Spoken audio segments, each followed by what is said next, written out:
fond du tunnel. Un énorme griffeur surgit de l'obscurité. Minot détale instinctivement, laissant Thomas et le capitaine sur place. Thomas reste figé quelques secondes, puis se cache précipitamment derrière les lianes en retenant son souffle. Après le départ du monstre, il s'empresse de fixer les lianes pour empêcher le capitaine de tomber. Mais ce petit geste attire l'attention du monstre. Heureusement, celui-ci ne le repère pas. Un instant plus tard, un grondement retentit au loin. Terrifié, Thomas se met à courir mais perd rapidement ses repères. Il marche sur un liquide étrange et la même substance lui dégouline dessus depuis le plafond, tombant sur son épaule. Paniqué, il fait volte-face et détale.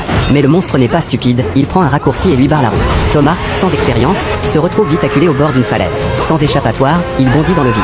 Le griffeur se jette sur lui mais se retrouve empêtré dans les lianes, incapable de bouger. Thomas en profite pour s'enfuir. C'est alors que Minot réapparaît. Il connaît le labyrinthe comme sa poche, chaque tournant, chaque mécanisme. Soudain, Thomas s'arrête net. Il remarque que le mur de pierre à côté de lui se referme lentement. Une idée lui traverse l'esprit.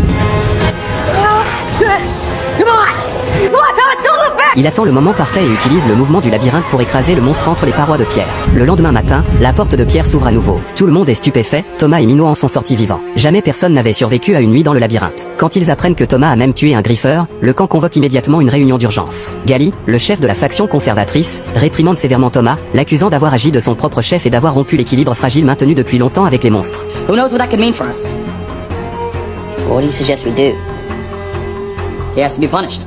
Les propos de Gali suscitent la colère de la foule. Minot prend immédiatement la défense de Thomas, soulignant qu'en 3 ans, personne n'avait jamais tué de griffeur, alors que Thomas l'a fait. Il estime que quelqu'un comme Thomas devrait rejoindre l'équipe des coureurs pour aider tout le monde à trouver une issue. Alors que la dispute fait rage, un bruit étrange provient du centre de la plateforme d'ascension. Ils se précipitent pour vérifier et sont choqués de voir qu'une jeune femme vient d'arriver. Or Thomas n'est là que depuis quelques jours, cela brise déjà la règle d'une seule personne par mois. Plus étrange encore, la jeune femme tient un bout de papier dans sa main sur lequel est écrit « She's the last one. » Tout le monde se tourne vers Thomas. En principe, tous les nouveaux arrivants perdent la mémoire. Pourtant, cette femme connaît son nom.